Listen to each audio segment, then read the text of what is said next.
अरे प्रीमियम, वो business model जिसने 21st सेंचुरी को डोमिनेट किया है। चाहे आप लोग मीडिया को कंज्यूम करना चाहते हो, स्टॉक्स को ट्रेड करना चाहते हो या फिर म्यूज़िक को स्ट्रीम करना चाहते हो, आप इन सारी चीज़ों को फ्री में कर सकते हो। आपको सिर्फ एक इंटरनेट कनेक्शन की ज़रूरत है और ये इंटरनेट का लाया हुआ सबसे बड़ा रेवोल्यूशन है।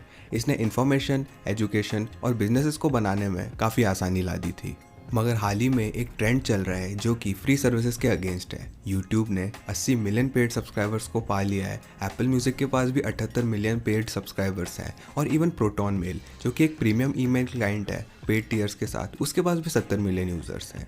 हर और सारी जो सर्विसेज मैंने आपको बताई ना, इनका एक फ्री ऑल्टरनेटिव तो है ही। बजाय कि यूट्यूब प्रीमियम लेने के आप यूट्यूब एड्स के साथ फ्री में देख सकते हो, और एप्पल म्यूज़िक को लेने के बजाय आप लोग फ्री में गाने स्पॉटिफाई में सुन सकते हो, और प्रोटॉन मेल लेने के बजाय आप लोग कोई भी दूसरा ईमेल क्लाइंट यूज़ कर सकते हो। मगर इसके बावजूद भी ज़्यादातर लोग जो है वो जो पहले सर्विसेज फ्री में मिलती थी उनके लिए पैसे दे रहे हैं। इनफैक्ट अब तो एक स्टेटस सिंबल भी बन चुकी है ये चीज़।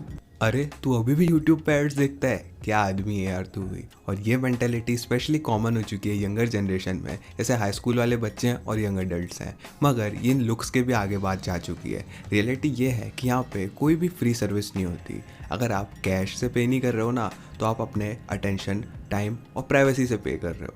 और क्योंकि लोगों को इस चीज़ के बारे में पता चल रहा है, इसकी वजह से वो लोग अपना अटेंशन, टाइम और प्राइवेसी वापस दे रहे हैं, बदले में कंपनीज़ को पैसा वापस दे रहे हैं। कंपनीज इस चीज़ को इस तरह से दिखा रही है कि इसी वजह से लोगों को इस सर्विस का पैसा देना पड़ेगा। प्रोटॉन मेल का एग्जांपल ले लेते हैं। वो प्राउडली कहते हैं प्राइवेसी फ्री नहीं है, इसकी वजह से काफ़ी अच्छी चीज़ है ये।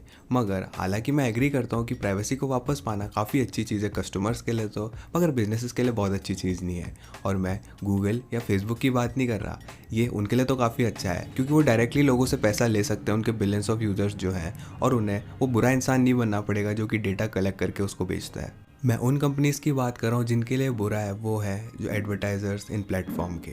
एकदम से क्या होगा कि हर कोई जो कि अमीर है या फिर मिडिल क्लास है ना, उसके पास एड्स ही नहीं पहुँच पाएंगे, जिसकी वजह से एड कैंपेन्स भी नहीं चल पाएंगे। इसकी वजह से काफ़ी ख़राब फ्यूचर हो सकता है यूट्यूब के लिए, क्योंकि एडवर्टाइज़र्स और ज़्यादा अग्रेसिव होंगे। तो मुझे ज्वाइन करो और हम देखेंगे कैसे फ्री सर्विसेज जो है वो फेल कर रही है और क्यों लोगों को प्रीमियम इकोनॉमी से बाहर लेके जा रही है कंपनीज़।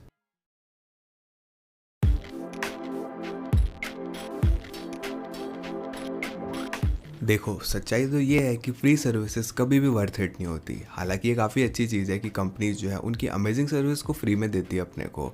मगर अगर आप उसके लिए पैसा दे सकते हो एड फ्री वर्जन के लिए या प्राइवेट वर्जन के लिए, तो आपको देना चाहिए। रीज़न इसका ये है कि फ्री सर्विसेज हमेशा ख़राब होती है यूज़र्स को मोनेटाइज करने में। हाँ, प्लेटफॉर्म जैसे कि गूगल और फेसबुक वो काफ़ी सारा पैसा कमाते हैं, मगर वो ऐसा इसलिए कर सकते हैं क्योंकि उनका स्केल ही काफ़ी बड़ा है। एक अकेले इंसान के बेसिस पे ये प्लेटफॉर्म एक पैसा भी नहीं बनाते, और इसमें तो कोई भी शक नहीं है ऐसा क्यों होता है।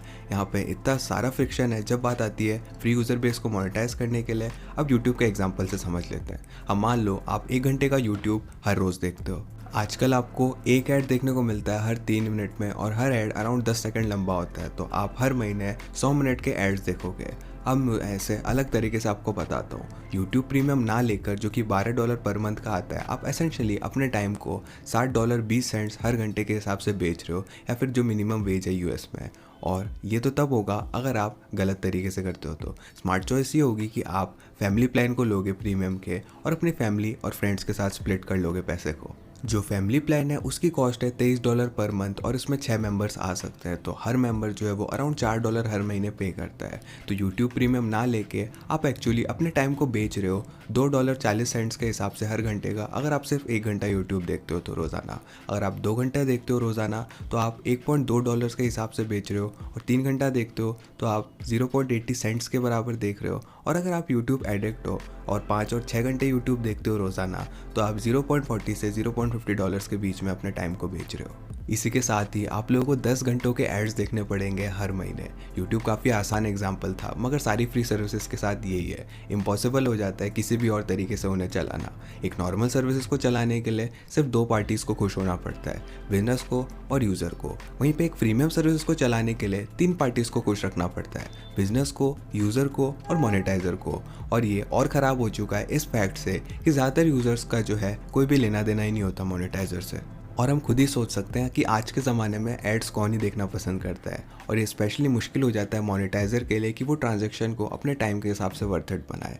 और एक्सटेंशन से देखा जाए तो ये मुश्किल बना देता है बिजनेस और यूज़र के लिए भी कि वो उनके टाइम का भी वर्थ इट हो। उस पहले के ज़माने में हमको सोचना नहीं पड़ता था, क्योंकि जब तक लोगों को पता था उन्हें मीडिया या ईमेल या जो भी चीज़ है वो फ्री में मिल जाती थी, तो वो खुश थे। मगर आजकल अगर आपको पता नहीं है कि ये प्लेटफॉर्म किस तरह से पैसा कमाते हैं, तो आपके अंदर दिमाग नहीं है, और लोग जो है इस लॉजिकल कंक्लूजन के ऊपर आ चुके हैं कि इतना सारा टाइम, डेटा और प्राइवेसी देना और बदले में $5 से $10 बचाना, जो कि सर्विस जो है वो आपको कॉस्ट करेगी, वो बिल्कुल ही ख़राब डिसीजन है। अब एक बार फिर से ये काफ़ी अच्छी चीज़ है कि आप ऐसी अच्छी सर्विसेज को फ्री में देख सकते हो, मगर अगर आप अफोर्ड कर सकते हो ना, तो आपको फ्री चीज़ों से दूर रहना चाहिए, क्योंकि वो हर किसी के लिए बेकार होती है।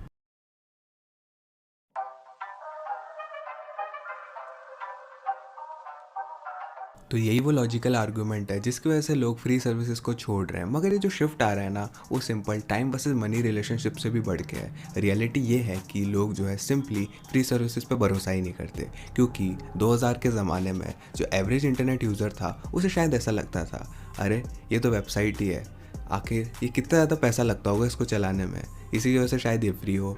मगर आजकल इस तरह सा कोई भी नहीं सोचता।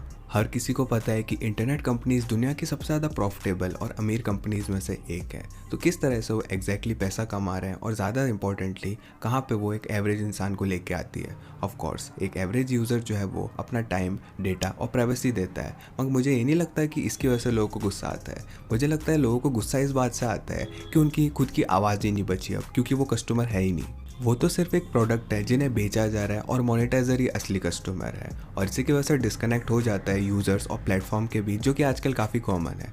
ओ यार, किस तरह से यूट्यूब ने डिसलाइक बटन हटा दिया, अरे यार किस तरह से यूट्यूब ने सेंसर कर दिया इतने अच्छे कंटेंट को क्योंकि ये थोड़ा सा एजी था। अब यार रॉबिनहुड ने गेम स्टॉप को क्यों हॉल्ट कर दिया, क्या ये लोग कंपनीज जो है वो इनके कस्टमर्स की बात सुनती भी है?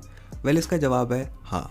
इन कंपनीज़ को पता है इस चीज़ के बारे में कि उनके कस्टमर्स को क्या चाहिए, और ये उन्हें वो देती भी है। एडवर्टाइजर्स को चाहिए फैमिली फ्रेंडली कंटेंट जिसके ऊपर वो अपनी एड्स चला सके, और इसी वजह से यूट्यूब जो है वो आगे जाके यही काम करता है। और शुरुआत में तो यूज़र्स कंप्लेन करेंगे, मगर इवेंचुअली वो इसके आदी हो जाएंगे। एक और चीज़ जो है वो उनके आदी नहीं होते कि उनका भरोसा टूट जाता है। यूज़र क्लासीफाई करने लग जाते हैं इन बिजनेसेस को कि ये लोग बिक चुके हैं और अब अपने कस्टमर्स का केयर भी नहीं करते।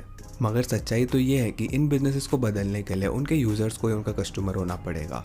तो नेचुरली यूज़र जो है वो उन वैसी सर्विसेज में जाते हैं जहाँ पे उन्हें लगता है कि वो कस्टमर है और उन्हें अपनी वैल्यू फील होती है। और ये एक स्टेटस की चीज़ भी बन चुकी है, और आप एप्पल को इसके लिए थैंक्स कह सकते हो। एप्पल ही एक ऐसी बड़ी टेक कंपनीज में एक है जो कि एक्चुअली उनके यूज़र्स से उनके कस्टमर्स हैं, और वो इसी चीज़ पर आगे बढ़ रहे हैं। अब एक बार ज़रा इस मार्केटिंग मटेरियल को देखो प्राइवेसी के ऊपर। Privacy that's iPhone, privacy matters, privacy that's Apple, what happens on your iPhone stage on your iPhone. और ये सारी चीज़ें हैं वो काफ़ी सिमिलर है प्रोटॉन मेल के स्लोगन की तरह, जो कि हमने वीडियो की शुरुआत में बात करी थी। ये सारी चीज़ें हैं एक आइडिया को लेके आती है कि एड फ्री एक्सपीरियंस और डेटा प्राइवेसी जो है वो एक प्रीमियम कॉस्ट में आती है, जो कि आपको सिर्फ एप्पल दे सकता है। और हमें मानना पड़ेगा कि लोग इसी चीज़ के पीछे जा रहे हैं। आईफोन जो है वो बिल्कुल भी नहीं बदला पिछले 5 सालों में, मगर सेम चीज़ आईफोन के मार्केट शेयर के बारे में नहीं कही जा सकती। आईफोन का मार्केट शेयर जो है वो काफ़ी ज़्यादा बढ़ चुका है, जिसमें से पहले 1/3 यूएस का मार्केट था, वो अब आधे से भी ज़्यादा हो चुका है। अब क्योंकि एप्पल कंटिन्यू कर रहा है उनकी डोमिनेंस को ग्रो करना, आप शर्त लगा सकते हो कि लोग जो है वो आगे जाके पे करने वाले कस्टमर बनेंगे।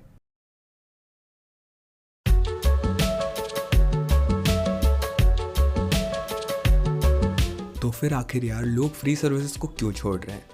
लोग जो है उनको रियलाइज़ हो चुका है कि फ्री सर्विसेज एग्जैक्टली फ्री नहीं है, और लोग जो है वो फ्री सर्विसेज और उनके ख़राब चीज़ों से परेशान हो चुके हैं। पर्सनली मुझे लगता है ये काफ़ी अच्छी चीज़ है कंपनीज़ और यूज़र्स के लिए। कंपनीज़ क्योंकि इससे काफ़ी ज़्यादा पैसा बना पाएगी डायरेक्टली कंज्यूमर से लेके, और कंज्यूमर्स को काफ़ी अच्छा एक्सपीरियंस मिलेगा, और वो पैसा देंगे एग्जैक्टली उसी चीज़ के लिए जिससे वो कंज्यूम कर रहे हैं। और ये परफेक्ट सेंस बनाता है, मगर ये हर किसी के लिए अच्छा नहीं है। ये चीज़ एडवर्टाइजर्स के लिए सबसे ख़राब है। अब देखो एडवर्टाइजर्स पहले से ही काफ़ी डिस्ट्रॉय हो रहे थे न्यू एज मीडिया से।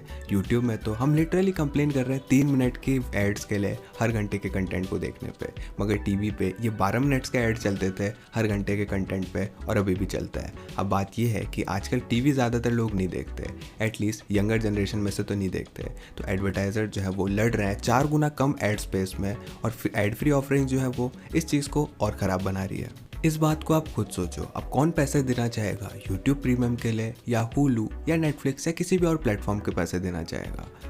वही लोग जो कि अमीर हैं और वो थोड़ा सा और खर्च कर सकते हैं एंटरटेनमेंट में।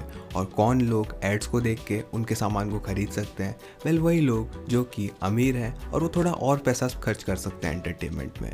तो ये एड फ्री ऑफरिंग जो है वो लिटरली सबसे ज़्यादा वैल्यूएबल ऑडियंस को हटा रही है, जो कि पहले से लिमिटेड मार्केटिंग पूल में आती थी। इसकी वजह से एडवर्टाइजर्स के पास एक ही ऑप्शन बचता है, कंटेंट को टारगेट करो। और इस चीज़ का मतलब है ज़्यादातर कंपनी स्पॉन्सरशिप्स करेंगी और काफ़ी ज़्यादा पैसा देंगी। हम और ज़्यादा ब्रांड प्लेसमेंट देखेंगे, ज़्यादा अफिलिएट मार्केटिंग देखेंगे, और ज़्यादा गिव अवेज, और ज़्यादा ब्रांड डील्स, और ये बहुत सारी यूजुअल चीज़ों को देखेंगे। मगर सारी चीज़ें आखिर ख़त्म कब होंगी? आई एम श्योर आप सब ने नोटिस किया होगा, सारी चीज़ों में से एक चीज़ कॉमन है कि सारे स्किपेबल हैं। अब यहाँ पे एडवांटेजेस होते हैं स्किपेबल एड्स के, कि ना कि सिर्फ जो लोग असली में इंटरेस्टेड है प्रोडक्ट में वो एड्स को पूरी तरह से देखेंगे और एडवर्टाइजर्स कम पैसा दे के निकल सकते हैं। मगर इसी चीज़ के साथ ही कुछ एडवर्टाइजर्स हमेशा अनस्किपेबल एड्स को देना चाहेंगे। तो किस तरह से वो लोग इस चीज़ को करेंगे? क्या यूट्यूब कभी इस तरह का फीचर लाएगा जो कि क्रिएटर्स को मदद करेगा एड्स प्रीमियम मेंबर्स को भी दिखाने में? आप लोग सोचोगे अगर ऐसा होता है ना तो ये तो नैया डुबा देगा। किस तरह से यार, यूट्यूब के प्रीमियम प्राइस को भी आप पे कर रहे हो और अगर आपको एड्स भी देखने पड़ रहे हैं तो ये तो ख़त्म ही है ना। मुझे ऐसा नहीं लगता कि यूट्यूब जो है वो इन एड्स से पैसा कमाएगा, और मुझे ऐसा भी नहीं लगता कि ये ऐसा फीचर होने वाला है जो कि यूट्यूब कभी खुद में लाएगा। रेदर ये ऐसा फीचर होगा जो कि क्रिएटर्स अपनी ऑडियंस से कहेंगे, क्योंकि ब्रांड्स इतना सारा पैसा देने वाले होंगे उस समय। वो प्रोबेबली जस्टिफाई करेंगे इस चीज़ को कह के कि वो और अच्छा कंटेंट बना पाएंगे अगर व्यूअर्स हमारी वीडियोज़ के स्टार्टिंग में अनस्किपेबल एड को देख सकते हो, और धीरे धीरे ये 2 एड्स, 3 एड्स, 4 एड्स हो जाएंगे और फिर मेन स्ट्रीम टीवी की तरह हो जाएगा सारा काम। यूट्यूब पैसा कमाएगा प्रीमियम सब्सक्रिप्शन से, जैसे डायरेक्ट टीवी और डिश नेटवर्क कमाते हैं, और क्रिएटर्स जो है वो पैसा कमाएंगे एड्स और इन्फॉर्मेशन से, जैसे टीवी चैनल्स कमाते हैं उनके शोज़ के बीच में। तो क्या ये ट्रेंड है जहाँ पे प्रीमियम सब्सक्रिप्शन हमें लेके जाने वाले हैं? ये आपकी पर्सनल प्रेफरेंस पे डिपेंड करता है कि आप लोग हायर क्वालिटी कंटेंट को देखोगे ज़्यादा एड्स के साथ, या फिर लोअर क्वालिटी कंटेंट को देखोगे कम एड्स के साथ। कमेंट करके ज़रूर बताना। और एड्स की बात कर ही रहे हैं तो यूट्यूब ने रिसेंटली एड ब्लॉक को ब्लॉक किया था, और ये शायद उनके सबसे ख़राब डिसीजंस में से एक है आज तक के। इस वीडियो को देख लेना जानना चाहते हो तो। तब तक के लिए मैं हूँ चिरंजीव, मैं मिलता हूँ आपसे अगली वीडियो में।